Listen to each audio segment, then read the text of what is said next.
You guys don't even know. All the pressure, everything that I've worked for. 21 years I've been in this game of mixed martial arts. I've been through the worst of the worst. I've been through the highs of the highs like no other. Becoming a world champion after a year and a half of competition, losing my world title after 5 title defenses, being on one of the top promotions in the world, and then thrown to the wolves. I'm thankful for the runs of Fertitta, Dana White, Frank Fertitta for giving me the opportunity to build a Tito Ortiz.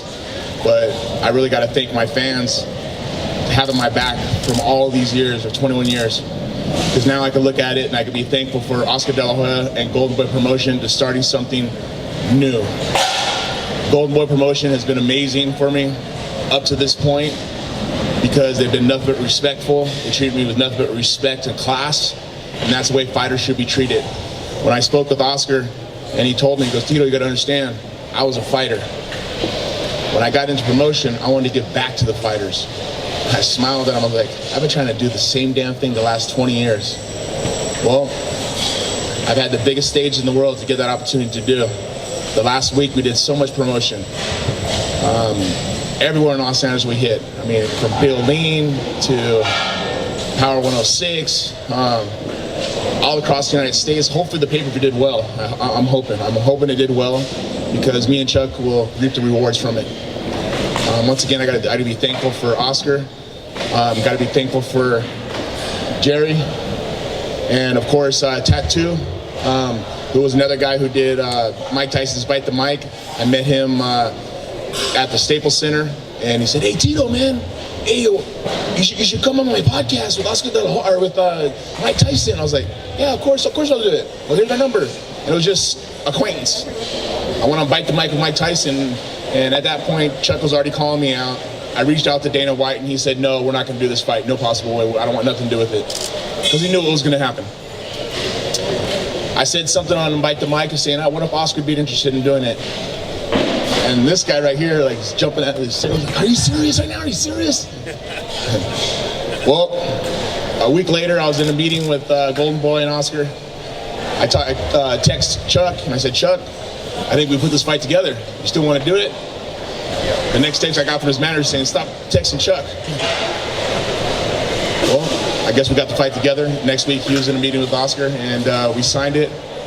My camp started, and that was 19 weeks ago. I put in everything I need to do for this fight. I can show people out there that no matter what surgeries you've gone through, what hard times you've gone through in relationships, just as long as you keep your mind focused and positive and have positive people around you, you can achieve anything in this world. And I'm proof in the pudding. I'm a kid who came from nothing. A week ago, I went to talk to my father, first time in 7 years, and I forgave him because he only knew as good as he was taught. He only knew as good as he wanted to learn. He was a heroin addict who's on methadone now, and he's 80 years old. And I went to him and I said, you know what, Dad? I forgive you because I understand how hard it is to be a parent. I understand how hard it is to be a man because I lived through the same thing through my life 5 years ago when I had to leave my ex and I had to give my kids a brighter future. My girlfriend Amber that's here, she saved my life. She showed me what love truly was. I thought I'd never love a woman again, and she's my backbone. Amber, I love you. Like, people know you guys, like, whoever's going through hard times in life, whoever's going through things that you don't think you can get through it, I just hold down, bite down, and just get through it. Do the right things, do positive things, do things to give back. On Thanksgiving, I had to make weight. First time in 21 years I couldn't have a Thanksgiving dinner with my family because I usually have Thanksgiving dinner at my house. So I called my publicist. I said, Michael Levine, is there any possible way that you can get me to a shelter that I can go feed the homeless? He said, yeah, I got you. He texted me, he goes, go to the Laugh Factory. I showed up at the Laugh Factory at 2:30. They said to be there at 3, but I showed up at 2:30 because I try to be punctual. I served from 3 o'clock until 6:30, and I served 2 different helpings to people who are less fortunate. And it just made my heart feel so warm to be able to give back. And I was so damn thankful. just to be in that situation, because as a kid growing up, I was one of those kids that were sitting in their family eating a free Thanksgiving dinner. And it's crazy how life turns around, because it comes full circle always. I woke up this morning and I was nervous. I was not sure of what was going to happen. I know how dangerous Chuck is. I know how dangerous his punches are. And it was a feeling in my body that almost like an empty feeling, and I didn't understand. And I was talking to my son Jacob, and I said, Jacob, I'm so nervous. He goes, Dad, I'm nervous too. He goes, but you know, Dad, I watched something online, and they said, if you could turn that nervousness into happiness, you'll think of it a totally different way. When he said that to me, and this is a 16-year-old kid who's telling me this, my son, and he turned that nervousness into happiness, and from that point out on, I knew I was going to win this fight. Yes, the hard work I put in for 18 weeks, but to have the support and everything that just turned around. When I was cutting weight yesterday at my hotel, I come out of cutting weight, and all of a sudden the Notre Dame comes walking out, the college football team. And I was like, Notre Dame, wow, that's pretty damn cool. As a kid growing up, I always watch it, and I have Irish in myself, and I was like, cool if I take a picture with you guys. And I was like, the luck of the Irish, the fighter in Irish. Is this all like meant to be? Am I meant to be sitting right here with my hand raised knowing that I beat Chuck Liddell finally? He came out saying he's going to knock me out in the first round. Oops. I didn't mean to mess up his night. So I knocked his ass out in the first round, excuse me. I want to thank everybody for supporting me, all my fans, everybody who believed in me, and all the ones who didn't believe in me. Take the hatred out of your heart, because at the end of the day, we all should be happy. Golden Boy, Jerry, Oscar, if you're watching, thank you so much. You guys have witnessed the beginning of something great, something new to give back to the fighters, and that's Golden Boy MMA. Thank you guys. Yeah, I'll take a couple questions.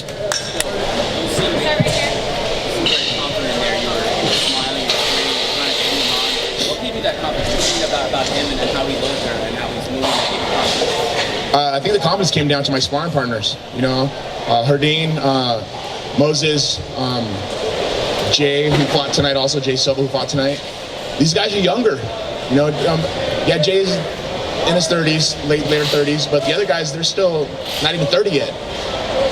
They're fast, and I mean, we're sparring. I think I sparred 16 times for this camp, twice a week, and we're doing three 5-minute rounds. Their speed is just like ridiculously fast. When Chuck was punching at me, I was like, it was like in slow-mo, and I was like, slip, slip, slip. I was like, oh. And then I think about 2.5 minutes into it, he threw a jab and like caught me, and it was so slow. I was like, I can't believe I just got touched right now. I was like, this guy. And I hit him back, and I was like, I hit him again. And I went to go through a right hand, and he fell. And I thought I hit him, but I didn't. I guess it was just a slip. And I came up, and I hit him with a left hook. And I saw his eyes kind of go, woo. And I was like, oh, I heard him, I think.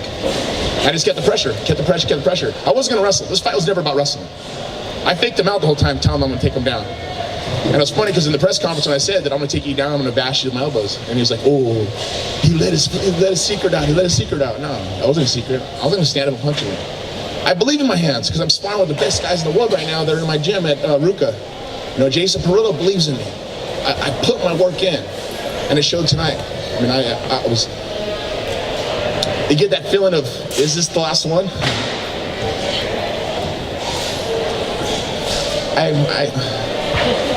I want it to be.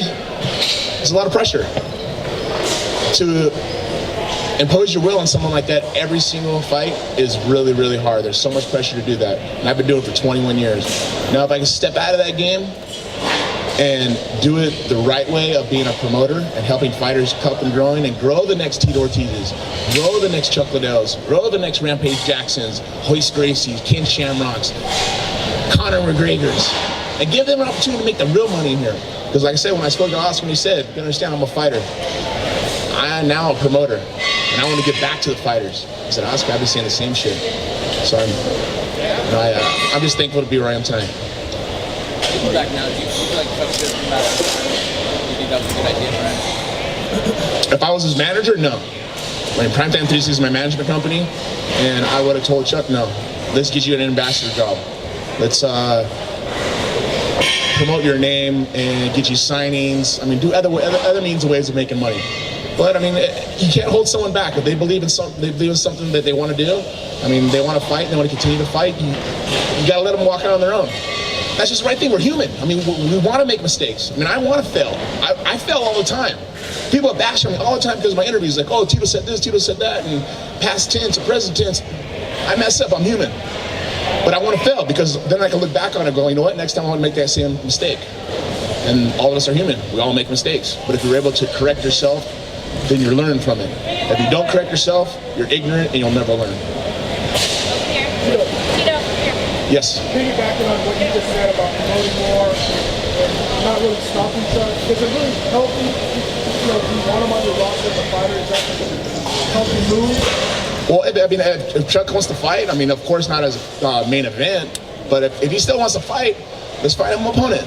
Let's fight him someone that isn't a Tito Ortiz. I'm vicious, guy. I mean, I took off a year. I took off a year because I had neck surgery. But just the way I train, the way I am, my mentality as a fighter, my mentality as a man, my mentality as just a father, I work really, really hard. And people got to understand that. That's why I'm able to perform the way I did. I mean, I don't want to take nothing away from Chuck. If he wants to compete, let him compete. I mean, maybe not as a main card. I mean, not a main event. No, of course not. But, I mean, let's find him someone that's a tune-up fight for him. Because I wasn't a tune-up fight. Right there. The biggest difference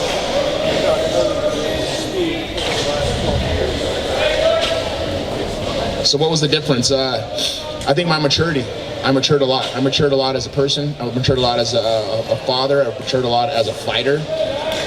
My confidence, of course, coming off of a choke from Chael Sonnen. My life, living in a positive environment. I went through 7 years of hell trying to fix somebody.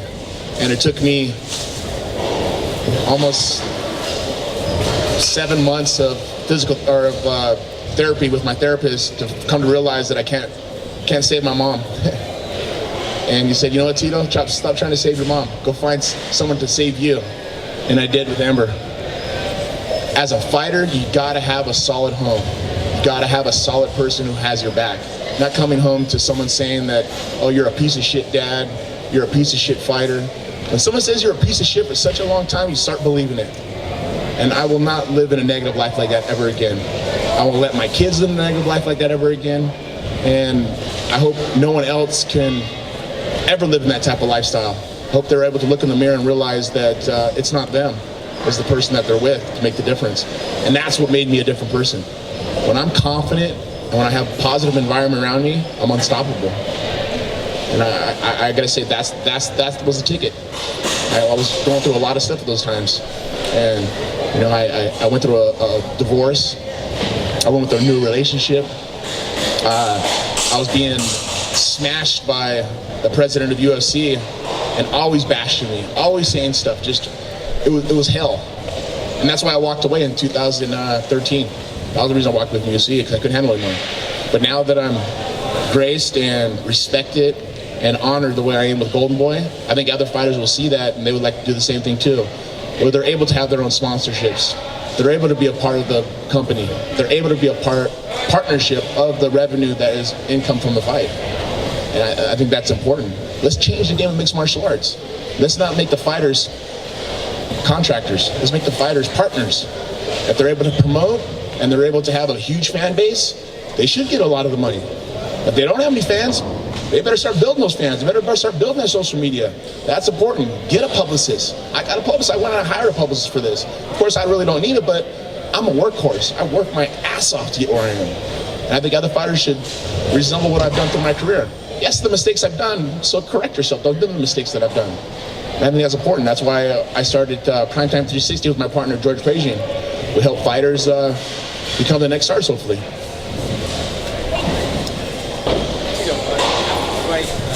You hugged Chuck. You had some nice things to say about it. So is it safe to say that you feel good and bury the hatchet and move on with Chuck Liddell now? Yeah, I buried the hatchet with Chuck, 100%. You guys gotta understand, I'm a loyal person. I love my friends. I'm an Aquarius to the T. You guys read horoscopes or so forth, read what an Aquarius is. I am exactly that person. I will fight for every one of my friends. I will honor with every one of my friends. I keep my word on everything I have. There's two things I'll have for the rest of my life: my name and my word. I'll never tarnish my name, and I'll never not keep my word. And with Chuck, he was my bro. He was my homie. He was my friend. Like I say, I used to let him stay at my house. We'd travel to Japan. We'd travel to England. I mean, I thought he was my friend, but I understand that money gets in the way of people's eyes of what they truly think about, and that's the evil of all humans, I think, is money. And I guess we sat in the middle of that cage that night, or tonight, and I said, it's cool, it's over. I'm done. If he doesn't want to be done, then maybe we'll give him an opportunity. Yeah. One more? Tito, are you back, or were you just here to scratch an itch? And if so, who do you want to fight next? There's no one out there to fight. This Chuck Liddell thing was the biggest thing that I've been on my mind. There's no one that will bring me out. Nobody. I'm done. I want to focus on great stuff. I mean, I still got my head on my shoulders. I could actually be a great businessman. Let me focus on the right things and not focus on a million things, because then I get kind of disillusioned with what I need to do, right? Being a father's number one. Being a businessman could be number two. Being a fighter, I did it for 21 years. I'm willing to walk away. People always want to say, Tito, one more fight. Just when you think you got out of it, should suck you right back in. I don't want that to happen. It's nice to walk and talk and be able to touch my feet and be able to throw a football with my kids if I need to, or a baseball, or wrestle around with them. When my son says, Dad, I don't want you to fight anymore. Maybe I listen to my kids. They want Dad back. Where it's not about the camp anymore. 18 weeks is a long time. When I miss out on school, missing out on homework, missing out on picking them up from school, I miss those little small things. But I think if I get into the business stuff, I'm able to juggle both of those jobs together. And of course, with my great partner, Amber, she helps me out like no other. What will you miss most about fighting? What's that? What will you miss most about fighting? What will I miss most about fighting? My hand raised. And the fans. I love the fans. The fans, you gotta understand, one of my friends, one of my number one fans, but my close friend, Jeremy, he's been with me since my first UFC fight, and he's been following me every one of my fights. And he was here tonight, and they actually came to the weigh-in and so forth. And have fans like that is amazing, and I'm thankful for it, because they're ride or die, no matter what. No matter how many times they say Tito's, he's like, no, he's my man. They'll fight. They fight over it. That's why my mom can't even come to the fights anymore, because she's just getting fights because people talk shit to her all the time. So she's like, I can't even go no more. I was like, that's cool, Mom. I love you. My mom was real. She's better. How many times has Scott Coker texted you today? Actually, Scott Coker did text me today. He did text me, and if he is watching or listening, thank you, Scott, for the text. He said, good luck, kick some ass, SC. So that was a great gesture from him, and I was happy about it. I got a lot of texts today. I got a lot of support today. I think the pay-per-view will do pretty well. I think it actually, because just the remarks and the people texting me and emailing me and on my social media, it was everywhere. I think the pay-per-view did fairly well. It would be nice to do 1 million pay-per-view buys, but I doubt we did that. But I'm just saying, if we broke the crest of a couple hundred, it would be amazing. It'd be a success if we did. I want to thank the fans. You guys, I want to get out of here. I want to go and enjoy myself a nice cold one. Oh yeah, it was yours. That was just one. I mean, come on. I'm Mexican. I can drink a lot. No drinking. Since this is your last fight, you didn't really get to do the grave digger. Yeah, I did. Yeah, They kind of were stopping you. They didn't stop shit. I was doing it. I was busting through their legs. I was doing it. Come on. One of my buddies got a great picture of me digging it. Was that yours, Mama? It was Raphael. Raphael was from my corner, Raphael Davis. He got a good picture of me digging. Yes. Of course, you go to punishment.com and you can see the picture of me going like this, a cartoon figure, and of Chuck's grave. And it says Chuck Liddell, or excuse me, it just says Chuck, and it says from when he started to today's date, he buried. It's over. It's done. That's it. You guys have a wonderful night. Thank you very much. I appreciate all you guys for coming here. I thank all you guys for supporting this brand of Golden Boy MMA. Guys, thank you. Thank you. This is the beginning of something great, guys. Thank you.